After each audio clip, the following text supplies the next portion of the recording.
In this video, I'm going to show you how you can learn to create melodies and learn to improvise. But we're going to talk about what it really is, because most people don't understand that and nobody talks about it.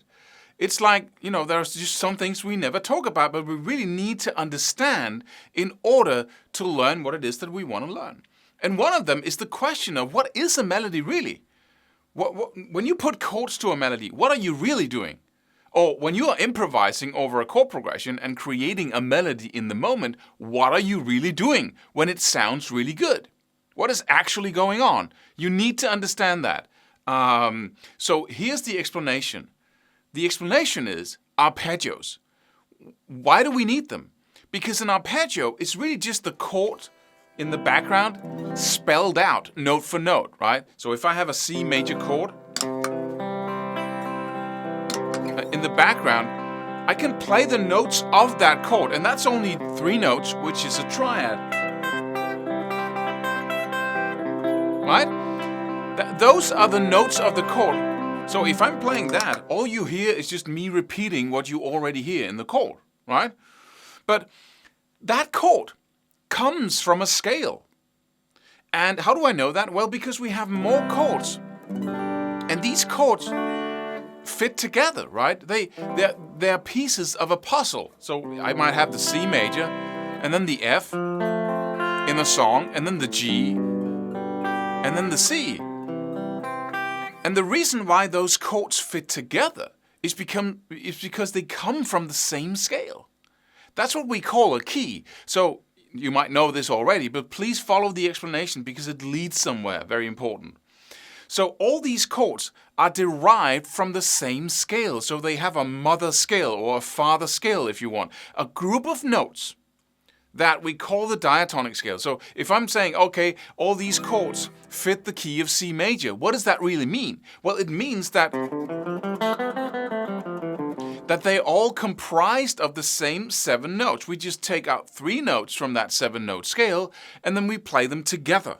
And that becomes the chord. So if I play the C, then what I'm playing is basically every other note from the C in the C major scale until I have 3 notes. So here's the C major scale. Right? And then I take the C, the first note of the scale. I skip the next note, D, but then I play the next in line, the E, and then I have another note. It is the F. I skip that one, and then I take the G. So every other note from the C gives me, until I have 3 notes, gives me the C major chord. I can play those together, but if I play every note together of the C major scale, it doesn't sound very good, right? So every other note creates a harmony, and that harmony is a chord. Well, then I can go to the second note of the C major scale to find the second chord, right? The second note will be D, and if I use the same system of taking every other note from the D, I get 3 notes. And because of how the C major scale is constructed, because of the combination of whole tones and semitones, whole tone would be 2 frets, a semitone would be 1 fret. Because of that combination, then there will be different intervals, different distances in between the notes of the chord. So the second chord of the C major scale is a minor scale, is a D minor scale. If I do the same thing from the third note, the E, I get an E minor. If I do the same thing from the 4th note in the chord, I get an F major. Right? I play the same notes, all those notes together, and I have the F major chord. Okay, we can do that 7 times, right? Because we have 1, 2, 3, 4, 5, 6, 7 notes in the C major scale. And all those chords, if I put those together, what you will hear is the chords from the C major scale, and that will tell you that we're in the key, whether you know it or not. You just get that feeling of, okay, everything is connected here.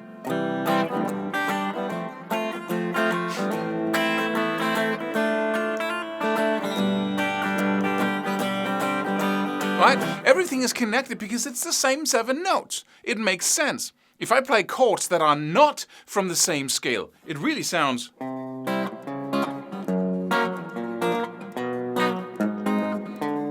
right? It doesn't sound like it's coming from the same place. You're all over the place. So basically every time I'm going from chord to chord, you go to a different place completely, right? When all the chords come from the same major or minor scale, then you know where home is. You have your basis in that. Okay, so the next step then is to say, okay, how do we create melodies? Well, a melody, this is the point here. This is the nugget. A melody is nothing but the notes of the chord. You play a chord note within that scale. So say we have a C major. And if I want to create a melody over that C major from within the C major scale, what I basically do is I walk from chord note to chord note. I go from the C, for instance, to the E. So I start on a chord note and I end my little line on a chord note, using the other remaining notes of the scale as a passing tone. Let's do it up here. And that melody fits, right? From the C to the E, you hear those notes in the background, and those are the ones I put my emphasis on when I play. I can do the opposite. Let's start on the B, which is not part of the chord. Then use the chord note, C, as the passing note, and then go to another note that's not in the chord. Doesn't sound like I know what I'm doing, right? Right? I can use another. I can go from another chord, from the G, and all the way up to the C in the scale. Right? And that sounds cool too. That's the first. So it sounds like a melody that fits the C major chord, using the C major scale. And if I play any one of the passing notes by themselves,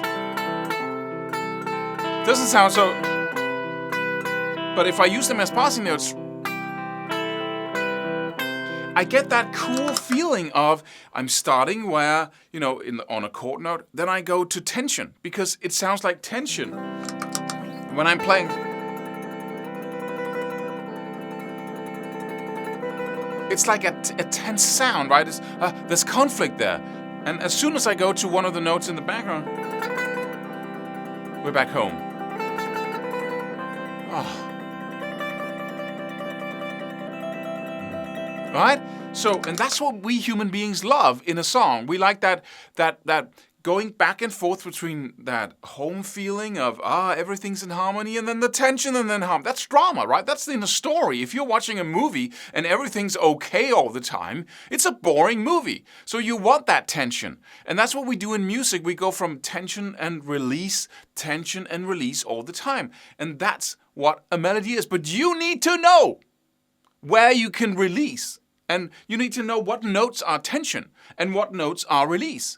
And the notes that are released, that are home, that sounds good over the chords, are the notes of the arpeggio, right? So if you have a C major in the background, the notes of that C major chord within the C major scale are the notes that you can rest on, because those sound like home.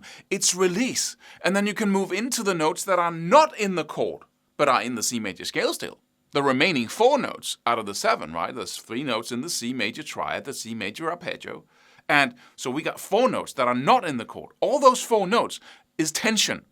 All those 4 notes represent being out. And the notes of the chord within the C major scale represent being in. Right? So that's crucial information, right? Because when we, for instance, harmonize a melody, you got that melody in your head, and you sing it, and you want to put some chords to it, right? How do you do that? Well, you basically put the chords to it that come from the scale you're singing. So if I sound, let me not sing. Let's keep out of that. Right? That is the E major scale, because I can, play those. And if I start playing it, I can see, okay, those shapes fit the E major scale. And so I need to figure out, that's the E. And it goes 3 notes up within that E major scale. I need to figure out of the chords that I can derive, the 7 chords I can derive from the E major scale, which ones will fit that melody. La ba da da da da da da da da da da. Right? So that's the E. So I'm starting on the root note. Da da da la da da da.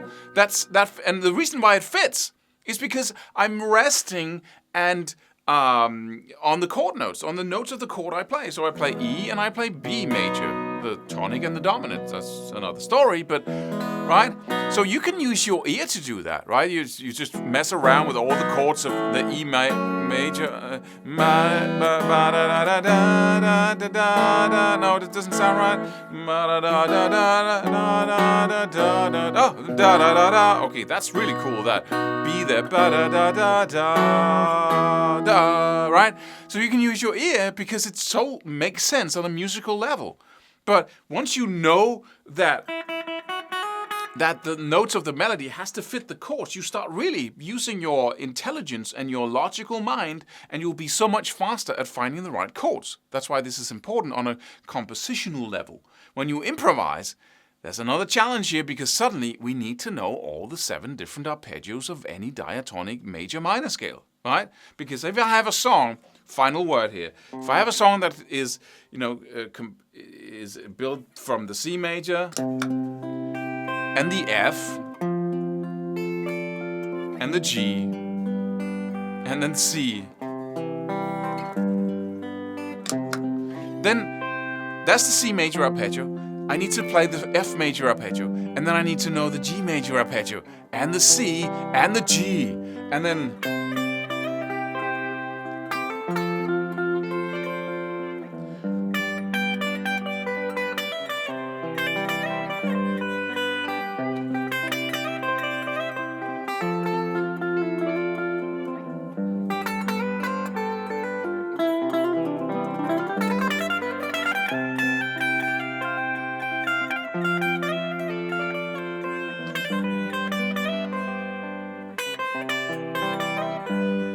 right?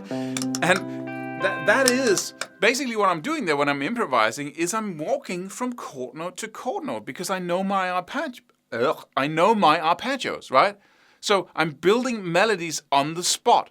And of course, this is a two-way thing, because not only do I know my arpeggio shapes, I've also used them so much, and I've used different exercises that allows my ear to find those chord notes instantly, right, as I play.